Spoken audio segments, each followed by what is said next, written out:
Aspects of Writing. I'm your host, James Kelly. My co-host for today's show is Janet Corsi, and our guest is Amanda Skenandore. The topic of today's show is funding your project. Amanda is a historical fiction author and infectious control nurse. Her debut novel, Between Earth and Sky, comes out with Kensington Publishing in May of 2018. When she's not writing or chasing germs, Amanda gardens and volunteers with her local writers group. She grew up in the mountains of Colorado, but now lives in Las Vegas with her husband and their pet turtle, Lenore. Amanda is a grant writer for the Henderson Writers Group. Before we get into today's topics, Amanda, please tell us a little bit about your upcoming book. Thank you. My upcoming book, Between Earth and Sky, as you mentioned, is a historical novel. It's set at the turn of the 20th century about a woman who learns that a childhood friend is on trial for murder. They had met when they were children at an Indian boarding school. She was the white daughter of the superintendent, and he was one of the many Indian children that they had taken off the reservations to, as they put it at the time, kill the Indian, save the man. Oh, wow. Ooh. And so it sort of follows her journey trying to prove him innocent, and also her realization of sort of the tragic fallout from the school that they attended and schools like it all over the country. Where did you get the idea for this book? My mother-in-law is Lakota Ojibwe, and I was with her up in Wisconsin on a reservation there. And in one of the casinos, way toward the back, they had these pictures of these little kids in military uniforms, little Native American children with their hair cropped. And I had never seen or heard about anything like this, and I asked her about it, and that's when she told me about the boarding schools. They had been doing this from about the 1880s, really through at least the 1930s, really up until through the 60s. But I just thought this is a really important piece of our history that slipped by my learning, and I just wanted to share it with other people. Now, but is it a fictional book, or is it based on... Yeah, so my book is fictional. All of the characters in it are fictionalized. And the school itself is not one of the many schools that were set up, so I fictionalized that as well. But all of the stories, the things that happened at the school, happened to children in real life at other schools. And the murder trial that's happening in the story, that also happened to someone, although the circumstances surrounding that were a little bit different. The time is a little bit different, so I moved some of that around. So all of the events are true, but some of the characters are fictionalized. All right, and where can we learn about that book? I've got more information on my website at amandaskenandore.com. Okay, and spell the last name so everyone will understand. Yes, Skenandore. Okay. And if you're just tuning in, you're listening to Aspects of Writing with me, your host, James Kelly, and my co-host is Janet Corsi, and our guest is Amanda Skenandore. And we're going to start the discussion out with a few fun facts and quotes about crowdfunding. And Jan, I'm going to let you start. I would be delighted. Remember the potato salad crowdfunding campaign? It was the Kickstarter project where one guy asked for $10 to make potato salad for a picnic, and he ended up raising over $60,000 thanks to the bizarre sense of humor of the internet. At least that guy used most of the residual monies to feed the homeless in his home state of Ohio. All right, That and was Amanda. nice. Yeah, that's kind of interesting. Yeah, I that was remember nice. that campaign, too. Uh-huh. Yeah, and Amanda? Crowdfunding projects solve problems. A great example for this is the campaign for the creation of the ultimate weapon to kill insects by simply using table salt for ammunition. We're talking here about Lorenzo Maggiori's crowdfunding campaign, Bug Assault, a bug-eliminating salt-powered gun.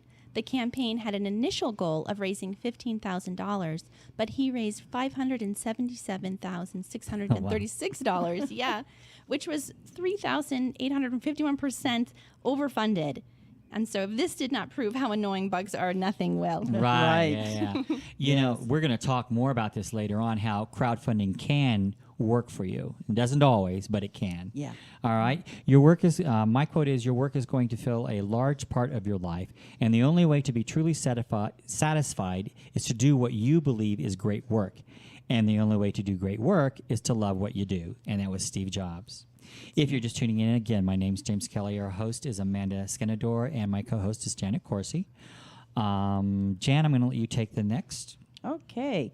Can you pursue grants from a foundation, corporation, or government agencies? You will need to write a grant proposal following the guidelines of the potential fundraiser. Now, we're getting this information from the internet, so we're basically going to give some information to the listening audience about what grant funding is and stuff, and then from there we're going to talk about it. So, Amanda, will you take the pros? Yeah, and there are a lot of pros, I think, to looking for and securing grant funding. You can receive generous amounts of money, and there are a lot of granting organizations and foundations out there that you can look into. And also, once you've received grant funding, you're more likely to receive it again. You just start building up a track record of credibility, and the granting agencies recognize this, and I think that people in the community recognize this as well. So that credibility bleeds beyond just your grant applications into the whole way that the community and your audience sees you. Okay, so now there's something I would not have known or even think about, that if you get one grant, it's easier for you to get another grant. Yes, and I think that granting agencies, they like to, of course, they're always looking to expand and to give money to people that they've never given to as well. But there are so many pieces that you already have set in place once you've gotten that first grant. You've gotten, for example, all of your IRS documentation and your letter of, if you're a nonprofit, you've got your nonprofit letter. You've gotten your resume done to the way that they like it, and so you've just got that leg up when you go ahead and submit, and they know, oh, we've worked with them before, we're familiar with what they do, or this individual, we're familiar with his or her work, and I think that goes a long way in securing you funding for your next project. Is it like if the person that's trying for funding a second time had their first work did really well, and so this brings their attention to showing that their credibility of their work, so makes it easier to get funding for credible work? Yeah, I think that there is a big piece of that of the credibility there, that they've seen. Oh, look, they got a grant from this funding agency, and that you would put that perhaps in your resume or in your application, and so this new foundation or agency that's looking at you, they think, well, those people over there, they realized that you were a legitimate organization, or you are a legitimate artist who has done great work, and I just think they're a little bit more comfortable in trusting you and your application. Yeah. All right. Sounds Well, I'm going to reasonable. read the cons. The cons are: you need to do a time-consuming research on the granting agency before you attempt to write a grant. It is advised that you seek out a person talented and experienced in writing grants. Keep in mind the competition is fierce and that the success rate is low. On the average day, roughly 2,700 grant proposals are submitted, and fewer than 200 will receive funding. In addition, there are strings attached to the money you receive. You can do whatever you want with the funds. You need to understand that most grants are short-term, and when they run out, you have to start over. So Wow. what can you tell us about that end of it? I mean, it's kind of self-explanatory. It's kind of like authors. Authors go out there and publish books at the rate of 300 new authors a day. Yep. So your competition is fierce. Fierce. Yes. Very fierce. Yeah. All right, Jim. So regarding what James just said, what are your feelings about the cons on this? I think that the cons are definitely something that you want to consider, because you've always got to be considering what is this worth your investment of time for the possible reward. And they are, again, short-term, a lot of them. Again, it might fund, the grant you receive might fund a particular project, or it might fund operating expenses. It could fund like a fellowship for usually like a year's time, and then it can help you again for that year, but a year later you're sort of back in that same position looking for more funding. Well, geared towards authors, how would that work? So I think for an author, for example, and I know we have listeners from all over, but here in Nevada, we have grants that you can receive that'll fund, for example, a conference. So this is just funding something very discrete. It funds your travel and part of your registration fees, for example. So that's something that you can apply for. And again, it's in that way very short-lived, but very helpful for you to go get more experience. And I think that's what people don't understand. You don't have to have a grant necessarily just to write the book. Well, probably there are some out there. But more importantly, you have to think beyond writing the book, because the hard part is way past writing the book. Yeah. Marketing that book and getting it out there and recognized is the hardest part. Yes. So getting a grant to help subsidize your travel expenses, like you were talking about the conferences, those all cost money. That's an important part of getting your book out there into the public's eye. Absolutely. And I think as artists, as any type of artist, we always want to be improving our craft. And when we write well, that great book that you're going to write, the next great book, that's also going to help you sell your current book. And so you can never forget that piece. And while you may not find a grant that's just tailored to, here, write this book and we'll pay for it to get published, if you can find a grant for education, or you can find a grant that'll help pay for the editing piece, or maybe a grant that will help you find a cover artist and work in tandem with that, these are all little pieces. And it's good to think in that way, that maybe I can't get a grant for everything, but if I can get a grant for this piece, or apply it to here, those things will slowly add up and help you get to your final goal. Okay, Amanda, do you feel receiving a grant can make a difference for more than just monetary purposes? Yes, and I suppose it's similar to what I had said before, but I do think there's a level of prestige that you receive when you get a grant.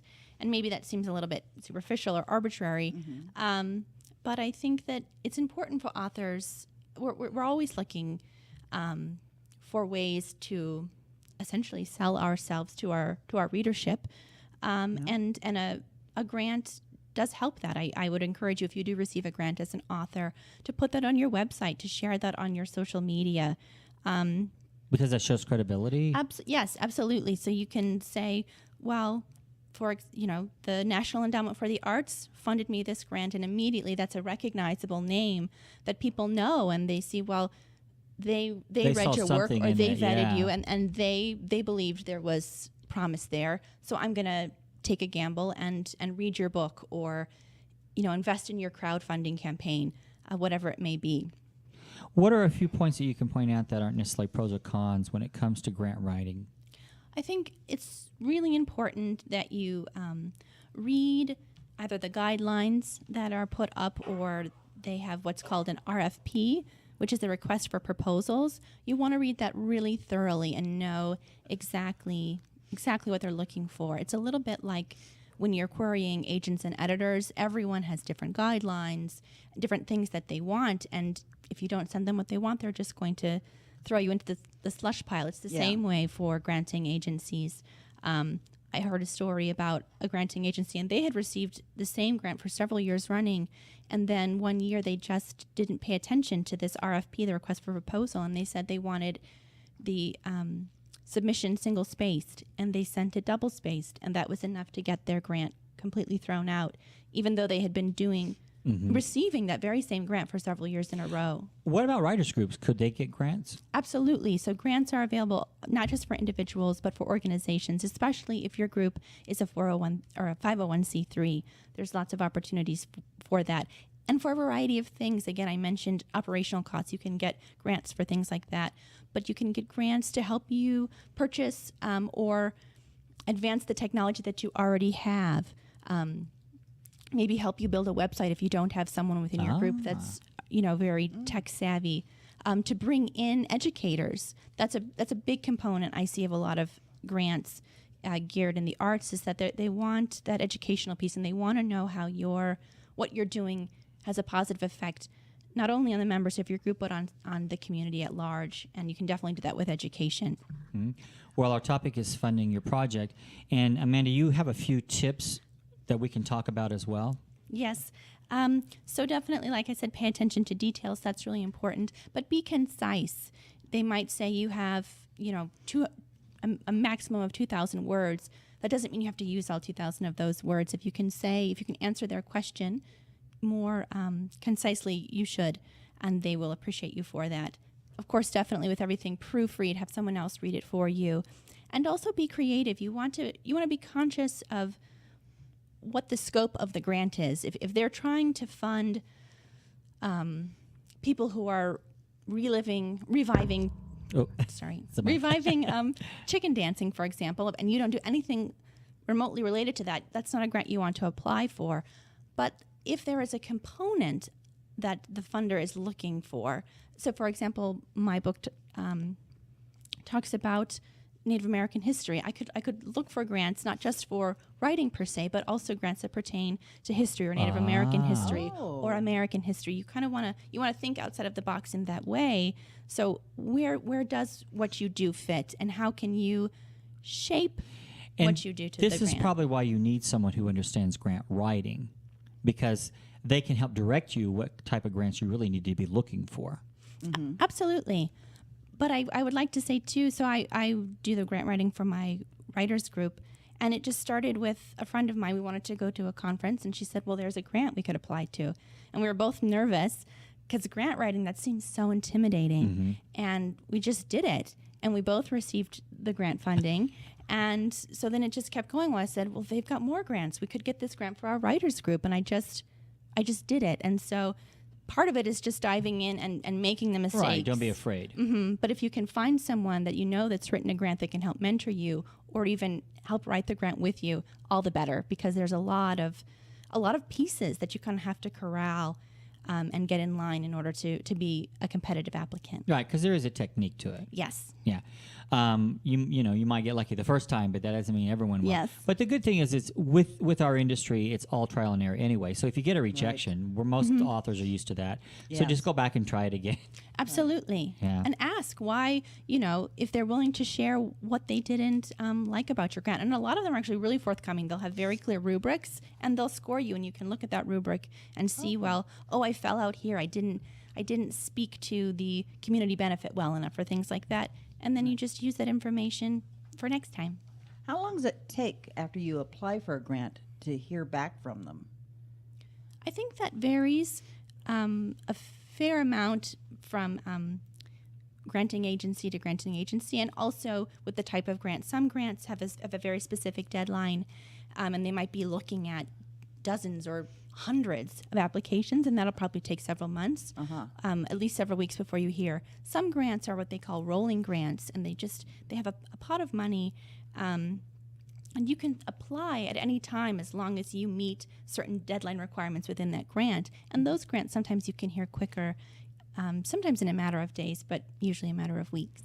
Well, Funds for Writers is a specialist on grants available to freelance writers. So just go to fundsforwriters.com/grants. Now we're going to move on to crowdfunding, and Jan and I have a little experience in this as well. Amanda, I'm going to let you offer a few points of interest that you presented to me a few days ago, if you don't mind. And if you'd like, we can talk a little bit about each point. Yeah, absolutely. I was at a writers' conference recently, and we had a wonderful speaker who kind of specializes in self-promotion and finding ways to fund your writing. And so at this class, she mentioned several things. One of the key points that she mentioned was the video that you create, because almost all of these sites, whether it's Patreon or Kickstarter, they want you to do a video that sort of introduces your project. And she said, this is really one of the most important pieces about your whole proposal, that you really want to make a high-quality video. And that's not necessarily something you have to pay someone to do, but just make the best video that you can make. Make sure that you're speaking to your program, and really keep it under 2 minutes, she said, because after about 2 minutes, people's attention falls off. Yes. Yeah, and you mentioned Patreon. I had not heard of it until tonight. We were somewhere and someone asked that question.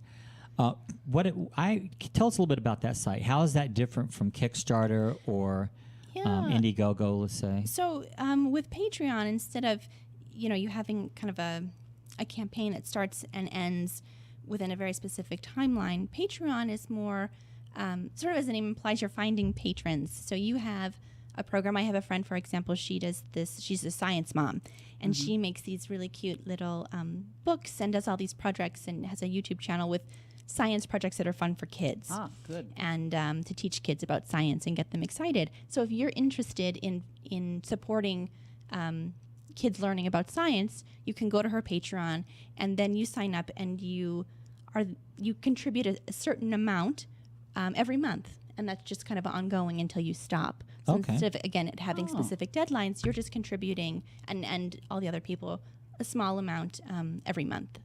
All right. So, well, yeah, that's a lot different than. That would be a great Do they idea. do they get a percentage? The Patreon. yes, they do. So that's a lot Kickstarter and Yeah. Indiegogo in that respect. Okay. And you were talking about the video, and the video is probably one of the most important things of going after crowdfunding.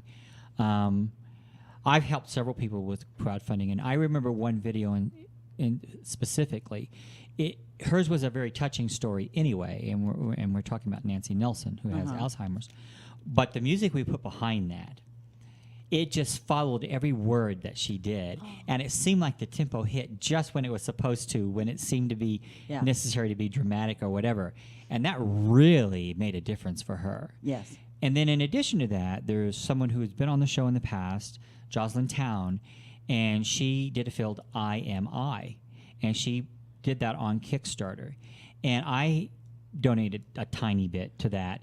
But the reason I did is because that video. Now, normally a video should be anywhere between 2, no more than 3 minutes. This video was like 7 minutes long. Wow. However, it kept your attention because it was like a little mini movie.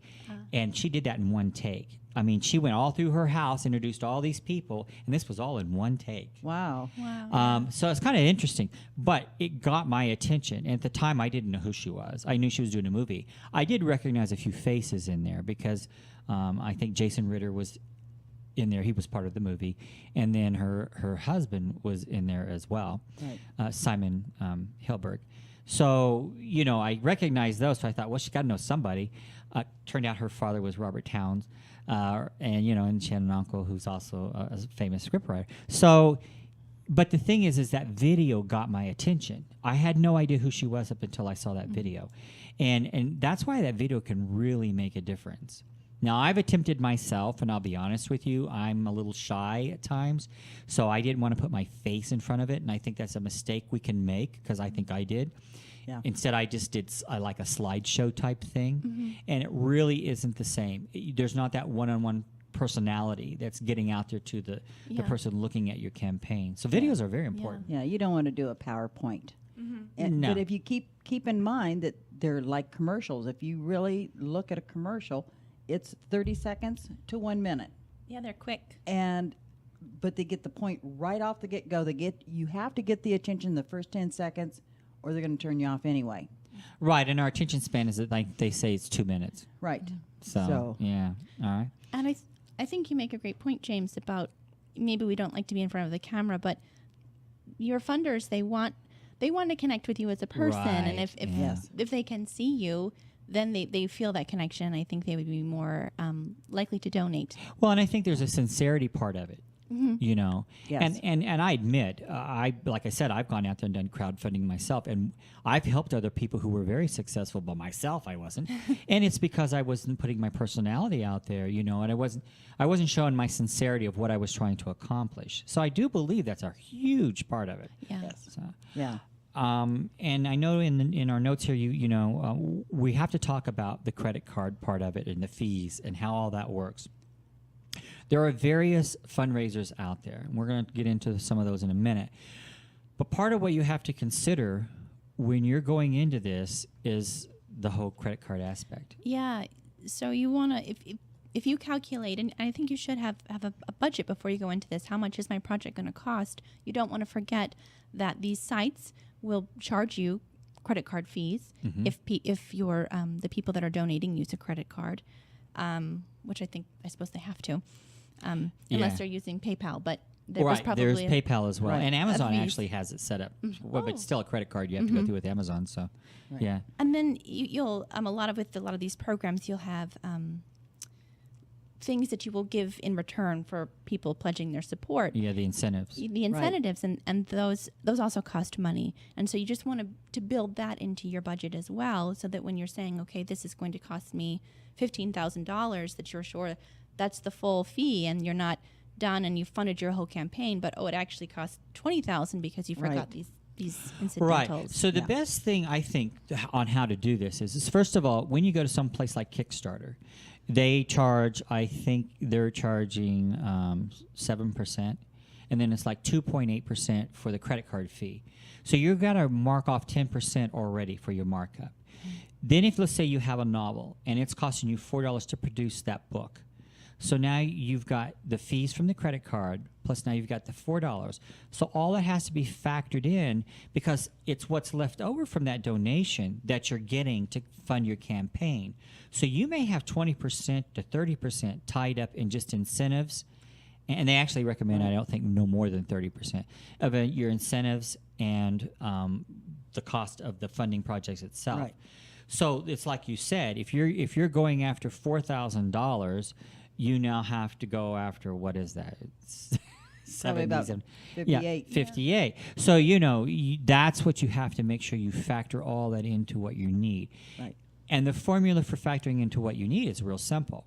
As an author, you have to figure out what it's going to cost to produce your book, each book, like Right. by quantity, how many you're going to order. Then you have to factor in, maybe what it's cost you to build your website. Then you have to factor in, I don't know, Johnny, maybe marketing, PR. PR. Yeah. So sit down and do a budget before you ever Yeah. go to crowdfunding. Your Make sure editor. you know. And we actually do a lot of book launchings. So we actually Right. do things where people come in and they do an hors d'oeuvre type thing where they come in and meet the author, and which is a great thing to do. We talked about this, Amanda, where you can come in and meet the author and you can pick up your book there, and if you're local, and then in addition to that, there's other books there you can sell. So that's good for the author because you can sell more books that way. Yeah. Right. But that still has to be factored in because you have to pay for those hors d'oeuvres Absolutely. and sometimes the room. Right. Yeah. So make sure you factor all those expenses into your budget before you go out there and ask for X amount of dollars, because otherwise you're going to shoot yourself in the foot. You're not going to cover your expenses. Absolutely. And I would say once you think you have a figure, then boost it by another 10%. at least 2 to 10% because there's going to be things that you have forgotten Yeah. or you don't know exist. Right. Now, this is the important part. From what you mentioned, the one funding company that doesn't, you can keep on going. Yes, Patreon. Uh-huh. Okay. But like I will break this down. With Kickstarter, you have to set a goal. And let's say you set your goal at $2,000. In order to get the funds, you have to meet that goal of $2,000. If you get to $1,999, you don't get that money. Right. You have to make sure. Now, obviously, you would get someone to put in that dollar for you. But the point is you have to be practical. Make sure that if you're setting a goal $2,000, and let's say you raise $1,500, find a friend or somebody who can put in that extra $5, so at least you can collect that $1,500. Yeah. Right. With Indiegogo, there's a setup to where you have two options. You can either do the crowdfunding to where you have a goal. And the difference is that if you have a goal, they only take something like 5%, I believe it is. But if you do it to where you take what you get, you still have to set a goal. So let's say your goal is 2,000. Mm-hmm. All right, it's 5% if you meet that goal. But if you set it up to where you take whatever is donated to you, their percentage just goes up to 9%. So there's 4% more they get because you didn't meet your goal. Mm-hmm. Right. So they're getting an extra percentage, 4%, because you didn't meet your goal. So that's important to understand because you could be getting a lot less money. So sometimes it's better to set a lower goal because you can go over in any of the crowdfundings beyond what you were asking for. So it's better to set a lower goal and then surpass that, just like we were talking about with the assault gun. The assault gun, Right. Right. So, those are all the things you have to think about when you're doing crowdfunding.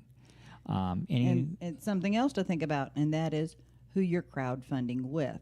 When I did my book, I crowdfunded with a new company. Right, that brand had new, actually. Was just starting up. I think I was one of the first people Correct. On his site. And I did okay, but I didn't do extraordinary.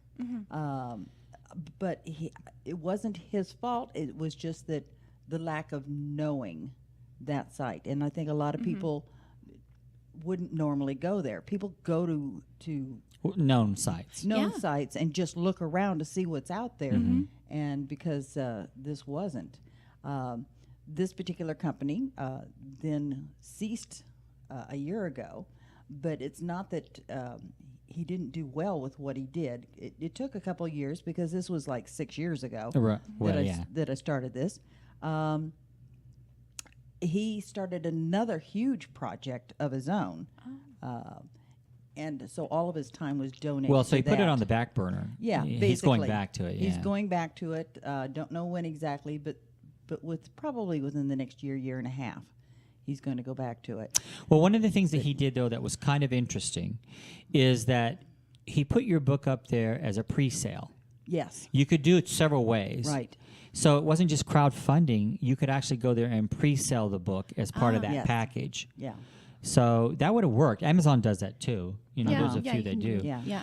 And that's part of what you're doing anyway. Anytime you're going after crowdfunding, you're basically pre-selling your book. And Amanda, I know you. This evening we had this discussion earlier. One of the things that people have to keep in mind is we have a tendency to talk ourselves out of things, and we do that because of the psychological. Like, I got to go out there and sell myself, or someone's donating money to me. So I always tell people, if you have a book and it's costing you, it's going to retail for $14.95. Put that book on your funding site for $15, because if someone donates $15, they're going to get an autographed copy of your book, because that's the incentive, is that book.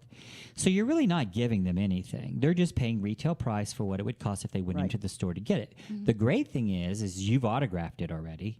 So, Yeah. and the wonderful thing about that is if you do the incentives correctly, you're not only going to do that, they're going to be invited to the event, because you can sell the event on another aspect of that and get Yeah. them to come into your event as well. They're getting something for that because they eat for free. right. You know, And so they get to meet you and yeah, meet and they the meet other all people these other. It's a and- great social thing. So Yes. turn it into something fun instead of something scary, and don't be afraid to tell people, because you're not giving them anything. They are getting something in return. And I think if Right. you can convince yourself that this isn't a donation, it's a pre-sale, even though you can't say that. Right. Psychologically, you realize they are getting something for this. Yeah. They're not just giving this to me. Okay. Yeah, because I actually felt bad about, people sending me money Right. for my book. And it took me a while to figure out that I paid almost $3,000 more than I was given so that they could read my book. Well, by I the time it think was the done. thing to do is to look at it from the standpoint is, were you going to give those books to those people, or Right. were they going to buy it anyway? That's it. They probably Yeah. were going to buy it Right. anyway, and you're Yeah. just. So why not let them buy it through that funding site? Right. And I think sometimes it is hard. We feel like we're asking, especially our friends and family, for a lot. But like you said, they are going to buy your book. That's why they're your friends and family. Right. And right. we got to depend on them for that. But if they go onto the crowdfunding site, and they see, other people see, oh, look, well, she's got already Right. $5,000 up there. This must be pretty good. Then Right. it kind of potentiates itself. And so your Yeah. family and friends are kind of like your seed money. Right, They they're the go in ones who there are and- boosting that whole Yeah. project. Right. Yeah. And we talked about this as well. Off the line here. People have a tendency to say, "Well, I don't want to go on the internet and use my credit card. Can I send you a check?" It's very nice that they want to do that, but the problem with that is now you're not showing any fluctuation in your funding Yeah. account, and Right. people are going to look at that and say, "Well, they're not doing anything. Yeah. Must not be No- anything to nobody's this." donating. So, and people need to understand that all these sites now are just as secure as Amazon or anyone else. Yeah. If you see HTTPS, that's a secure site. Yes. So you shouldn't have to worry too much. I mean, we're in this internet thing battle going on. So, Yeah. and I don't care who you are. Look what happened with Target. But the point is that they are just as secure as any other site. When you go to, just make sure it says HTTPS before the colon, because that S is what's important to make it a secure site. And you shouldn't be afraid to do that. And you're not helping unless you do that. I mean, you are in a way if you send a check, but it helps so much more to help that campaign get off the ground and go. Right. And there is a bit of herd mentality where you see, oh my goodness, they've had, 10,000 contributors. This must be something good I'm going to contribute to. Right. You want to be a Right. part of it. Yeah. Yeah. Yeah. Yeah, exactly. And was there anything else you wanted to add to this? I think a couple of small points. I think it's important to know how your book or your project is unique, and not only what you're getting out of the project, but what you're giving back to the project. So who is your readership, and what do they benefit from reading your book? And if you can frame your project in that way, so that it stands out because, like I said, it's unique. It's not like the million other vampire novels out Right, there. right. Your vampire Right. novel has to do with, I don't know, Unicorns. unicorns, right? Yeah. Unicorn vampires. That's interesting. That's unique, and you want to point that out. And then, maybe a percentage of all your funds goes to the Unicorn Relief Society or something like that. And then again, that's giving people incentive to want to contribute. Right. That's a very valid point, actually, because I think oftentimes when we do these funding sites, we're not thinking about what can I do to garner that attention? What's different about my book? So that is really good. And also find your niche audience. It's like you said, if you're writing, a Gothic novel, you want to target the readers. If you're doing a science fiction, you want to make sure and target the science fiction readers, not just family and friends, Right. Because people do donate who don't know you. Because I've gone to several crowdfunding sites and donated, and I don't know these people. But, I do want to see them succeed. But I'm like you said, though, I have a tendency to wait and see where it's going. Before I donate. I'm thinking I don't want to donate to someone who's not going to get it anyway. Right. And I think Yeah. I don't know why we do that as human beings, but, probably should be giving it anyway because that helped boost theirs. Yeah. That would encourage other people to jump on. Mm-hmm. Yeah. Jan, what else did you learn from your crowdfunding experience? Well, I learned that you have to do a lot of work on your own. You have got to let people know about the site. You've got to let people know about your work. You need to Emails. You need emails. You need to sell yourself, and you need to get out there in front of people. Yeah. And let them know what's going on. Well, social media is a huge part Yeah. of this. Going to your Google Plus, Facebook, anywhere you can think of to go and, And think about it as part of your larger social media publicity campaign, because the people that are contributing to your Kickstarter or whatever type of crowdfunding campaign that you're doing, these are likely your fans, and hopefully they buy this book or help fund this project, but ideally they buy the next book too. And Yes. so this, that's important. what you put in Absolutely. here isn't just toward this particular project, it's toward your readership in general. Yes. And gathering that flock, if you will. And some of the techniques you can use for building your video are real simple. You can go to a lot of the sites now, and even on YouTube, and you can download. It's always good to have background music Yeah, for some reason. absolutely. And you can go and get free background music. You don't pay a penny for it. You just make sure it says non-copyright, and royalty-free. And they'll actually say you can use snippets of this for non-commercial purposes, So you can go that route. You don't have to buy expensive. I actually, the very first one I did, I'll never forget this, was with an author who was very shy. She did not want to do a video. It was the first book. Carol Cahalan, I can't even say her last name. Leeson Cahalan. Sonia Leeson Cahalan. Yeah. And Sonia. so when she thought she had to write a script as to what to say for that 2 minutes, she goes, I'm not an actress. I can't follow a script. So I said, okay, well, just put it up, like in front of you, but yet we're going to record it from her computer so that you can, look into the camera. But then she still would lose track of what she's reading. So I said, okay, let's just play. So I took out my cell phone. And I said, Sonia, I don't want you to read a script. I don't want you to do anything. I just want you to tell me about your project. And she goes, but why? I said, well, we're just going to play around, and we'll play it back, and we'll see how it sounds, So you can get an idea that when we go in front of the camera on the computer and you read the script, you'll have it down. Well, she knew the script. She just, not verbatim, but she knew it. Right. So she's on there, and she's playing around with it, and she giggled about it. And there was one point where she giggled. It was just hysterical. We used that. Perfect. So Yeah. make yourself comfortable. Yes. If you have to get a friend involved to help you do this, get a friend involved. I think with Nancy said we got an idea for what to do, but Nancy actually sat in the computer at home herself and did the video on her computer, Yeah. and then sent it to me, and then we rendered it, and we added the music, and the music just unbelievable. Yeah. So there are so many ways to do it, but don't overthink it. Make it as simple as possible, but to the point. And don't be afraid. You know, you do know someone's going to be watching it, whether it's family or friends. That Right. part you can't get away from. But if you can just sit there and just tell your spiel and be sincere, it's going to come across that way. It really will. And that's what we're talking about. Yeah. You want for that video, something so sincere. And I know we went back to that, but I thought this is important for people Yeah. to understand. Don't be afraid to do this. All right. Go ahead, Jim. Oh, I was just going to say, you know, not everybody is an actor or an actress, but everybody has a friend. And all you got to do is tell your friend what makes your project so special to you. And if you actually have to have the friend sitting across from you to do that, that's all that's important. Yeah. It's the sincerity piece. Yeah, because then you are more believable. When you make an act out of it, then it's just an act. Yeah. People want to connect to a person. Right. Now, I went on the internet, and we all have, and we researched this a little bit as well, beyond what we might know. And we came up with several platforms that I went and looked at each one. I won't say that in detail, but I did look at each one.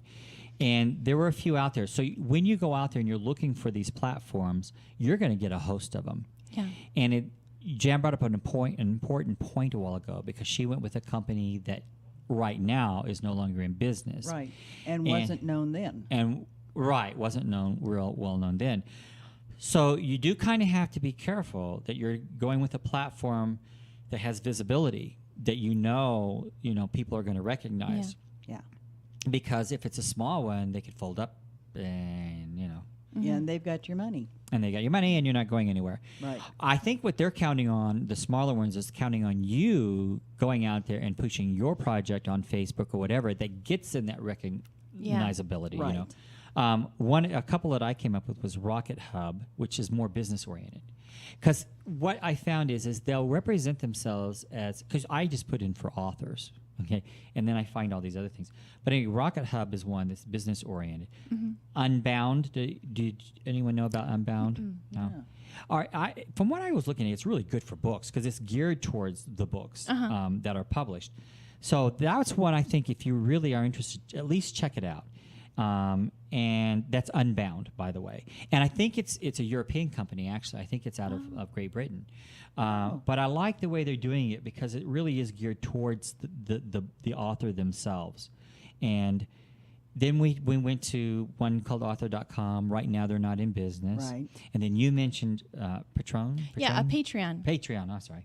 I like that site too. Yeah, Yeah. it's kind of neat, and then it's more long term. You've got Yeah. kind of a long term funding source if you can get people to invest. Did anyone get a chance to look at CrowdRise? No, I haven't. No, because that one was kind of interesting too. It deals more with the charitable. You mentioned that attaching a charity to your fundraising, that could help. I know that when we do the book launchings, I know in one event, actually two events that I did for the book launching event, they actually did attach a fundraising for a charity.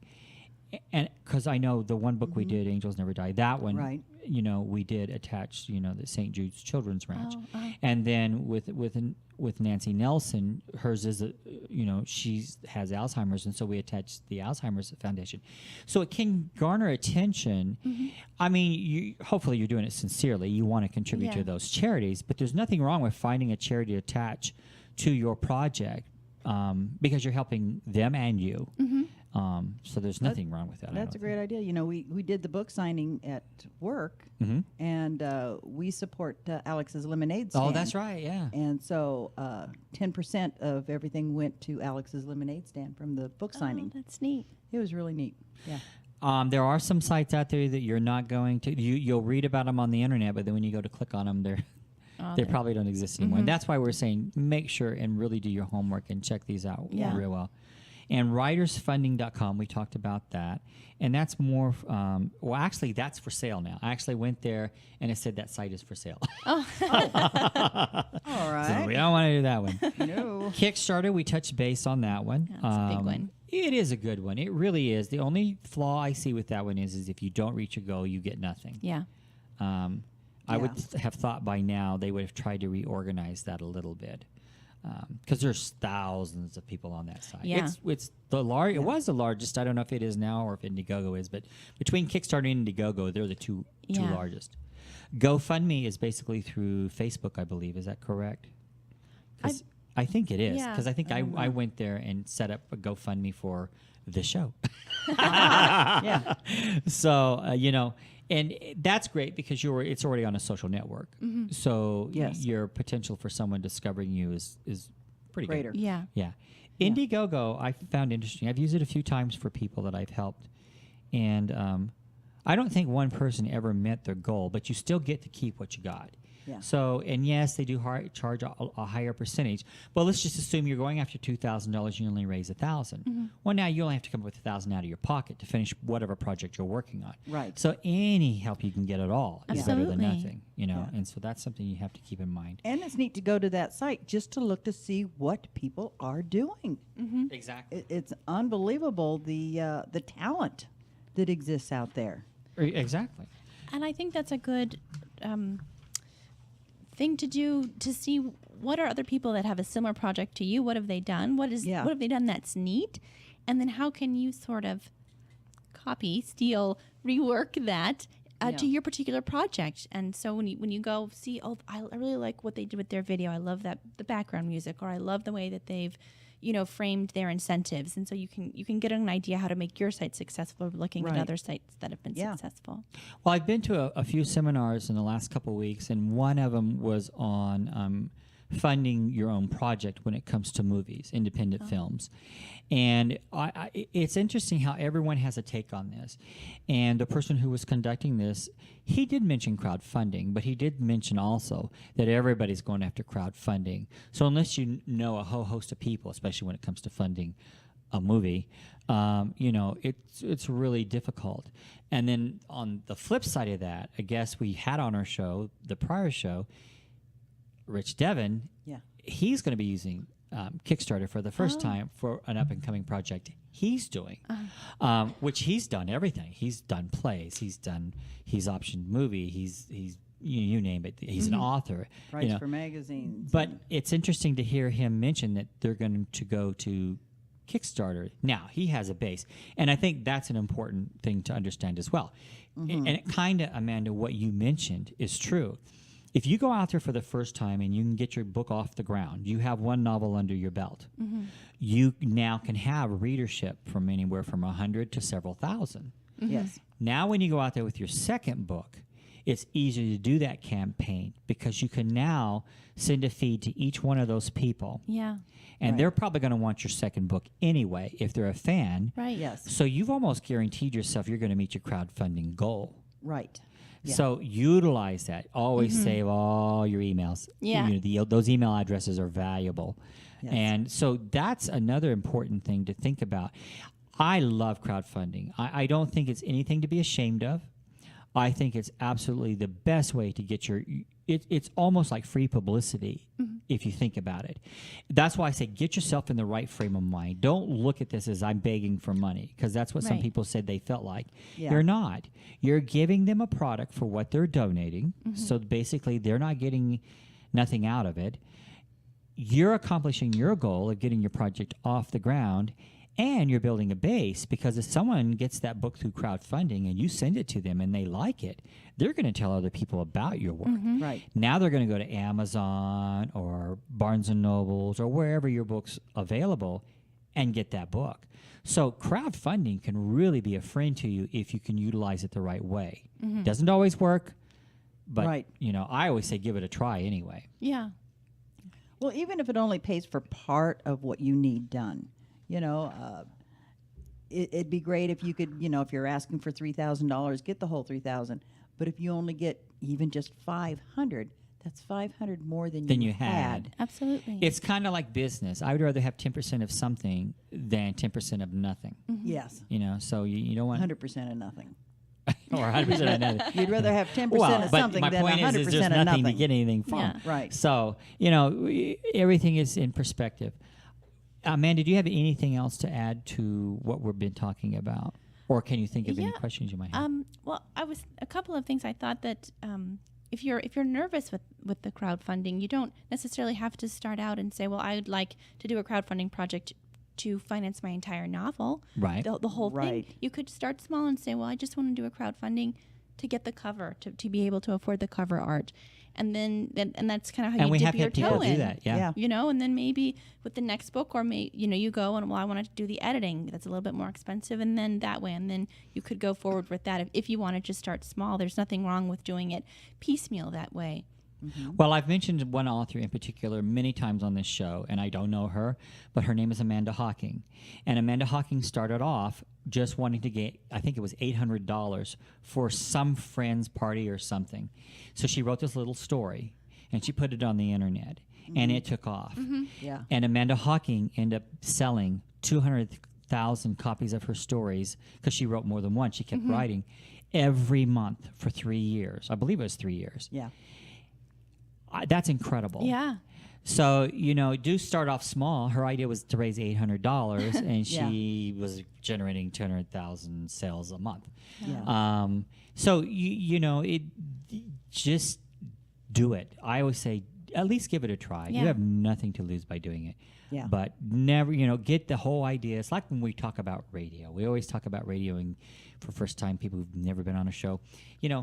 Don't think about who's listening. Just think about the fun of it, and Right. And well, that's what you've got to do when it comes to crowdfunding. Yes. Make it a fun thing, make it an event. You do want an event out of it. That, Jan, you've gone to several of the Oh, events. yeah. We They are really fun. have fun. We really do. You I mean- mean, we have a bar there, so if you want to buy your own drink, you can get a drink. We've got the free hors d'oeuvres.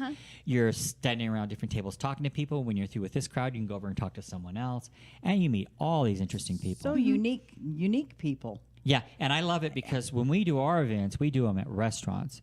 So you literally have crowds of people who are walking by who are, what's going on in there? Yeah. And you'll say, oh, well, there's a book signing going on, and there's always someone Yeah. out in the hall. Right. And then they'll go, oh, what's it about? Well, go in and meet the author, and they can tell you all about the book. So you're Yes. actually getting people who didn't even know about that event coming Right. in and possibly selling them a book. Yes. So, you can make Yeah. it really a fun ordeal. Yep. Yeah.